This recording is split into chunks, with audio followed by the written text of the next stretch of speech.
Hey guys, okay, so we're going to talk about third declension adjectives. Now, third declension adjectives, as you might expect from what they're called, decline with third declension endings. But before I get into that, I'm going to want to review some regular old 212 adjectives and how they work. So by that I mean a simple one like magnus, magna, magnum, one of the first adjectives you probably learned. And when we look at this, there's a format to these three words. The first word, magnus, is nominative singular masculine. The second word, magna, is nominative singular feminine. And the third word, magnum, is nominative singular neuter. So all three words are nominative. They're all singular. They just have different genders. So magnus is going to decline with a second declension set of endings, the masculine endings in second declension. Magna, since it's feminine, is going to decline in first declension because first declension is primarily feminine. And magnum, since it's neuter, it's going to decline in second declension neuter. Now when we look at this whole unit all together, we refer to that as the format of the dictionary entry for a 212 adjective. They are always arranged in this order in the dictionary. They always decline this way. They always are written this way. So you could look at lightus, lighta, lightum. First word, nominative singular masculine. Second word, nominative singular feminine. Third word, nominative singular neuter. It's always that way for a 212 adjective. And just to reiterate and make it abundantly clear, that means magnus is going to use second declension. Magna is going to use first. Magnum is going to use second, but with the neuter endings, eo, a, orm, is, a, is, right? Okay, now 212 adjectives, they only decline in first and second declension, and they can also modify words of any declension. So for example, I could take a second declension word like amicus, amici, and I can decline that with magnus aum, amicum magnum, for instance, in the accusative singular. Agricola, agricolae masculine can also decline. I put that in the ablative, agricola magno. Regina, reginae feminine, first declension word, can also decline with a 212 adjective, reginarum, magnarum in the genitive plural. Virtus, virtutis, a third declension word, can also decline with a 212 adjective, right? Virtus magna. So, third declension adjectives, they can also modify words of any declension. They use third declension endings. However, they actually use third declension I-stem endings, which we're going to review, so don't worry if you just panicked. They decline exactly like I-stem nouns of the third declension, except the ablative singular of every gender is going to end in I. It's very important. Now, there are three subcategories of third declension adjectives, and each has a different dictionary entry format. And we're going to review those right now. It's very, very important that you recognize those different formats. So, before I get into those formats though, let's look at some I-stem endings. All right, we have our masculine and feminine I-stem word, kiwis, kiwis, masculine means citizen. And we have our neuter I-stem word, mare, maris, neuter, which means sea.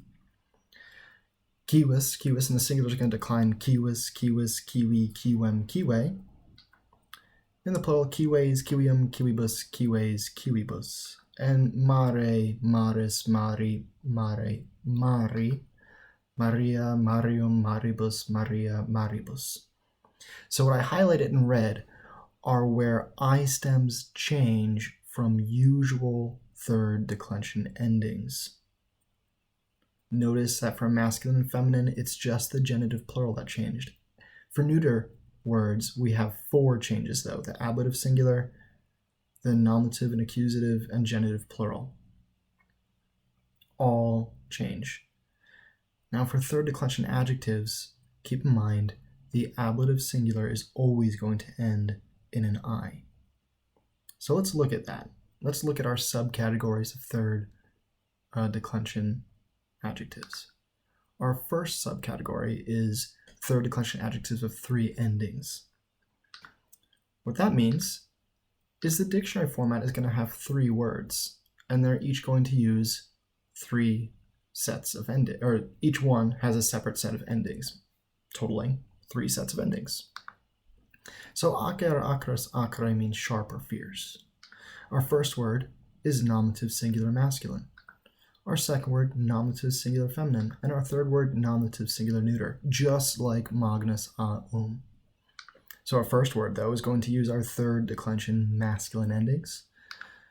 Second word is going to use third declension feminine endings, which is the same set as the masculine, if you remember your third declension. And our third word, acre, is going to use third declension neuter endings. So all of this together is the format of a dictionary entry for third declension adjectives of 3 endings. So, acer. Declined will look like this. Acer, acris, acri, acrum, acri. Acres, acrium, acribus, acres, acribus. Acris will decline just like that for the feminine. It's the exact same. Take a good look. And then acre is going to have our neuter I stem endings. Acre, acris, acri, acre, acri. Acria, acrium, acribus, acria, acribus. Okay, now let's look at third declension adjectives of 2 endings. For our example, we're taking fortis forte, which means brave or strong. Our first word is nominative singular masculine and feminine. Fortis is both for masculine and feminine words, and forte then is going to be nominative singular neuter. Our first word, going to use third declension masculine and feminine endings, and our second word is going to use third declension neuter endings. Now, one note, for third declension adjectives, the 2 endings subcategory is the largest one, meaning you're going to see more sets of third declension adjectives with 2 endings using this format of a dictionary entry than the other 2 categories. So this, of course, is the format of dictionary entry for a 2-ending third declension adjective. Fortis forte, then, for the masculine and feminine is going to decline like this, and for the neuter, like this. Real simple. And then we have third declension adjectives of 1 ending. Some teachers will call this 1 termination, by the way. I find termination a little wordy. Now, our example here, we've got potens, potentis, means powerful. Potens is the nominative singular of every single gender. Potens can describe and agree with a neuter word, a feminine word, and a masculine word. Potentis, then, is actually our genitive singular of every gender. And the reason that genitive is there in the dictionary entry is so that you know what the stem is. That's why that genitive is listed. So potens, when it's declined, will look like this. For a masculine word, if it's agreeing with masculine words, like that said. For a neuter word, ta-da, basically the exact same, except notice it has the neuter rule going on. On the neuter side, your neuter nominative singular and neuter accusative singular and vocative, which I did not write, are all potens. Your neuter plural, nominative, accusative, and vocative are all going to be potentia. And that's all you've got. That's all you got to worry about. Now, final takeaways. The ending I appears in the ablative singular of every gender. Ium appears in the genitive plural of every gender. And the ending ia appears in the nominative, accusative, and vocative plural in neuter. Okay. Before we end, I want to go over some adjective usages, which we've probably forgotten as the year has gone on. First, there's the attributive use. An example of that would be omnes agricolae, which would translate as all the farmers. Then we have a predicate nominative. Adjectives can be used viri erant acres. The men were fierce. We have an objective complement. So virtus fecit viros fortes. Virtue made the men brave. And then we have adjectives that can be used substantively. Fortuna fortes adiuvat. Fortune helps the brave.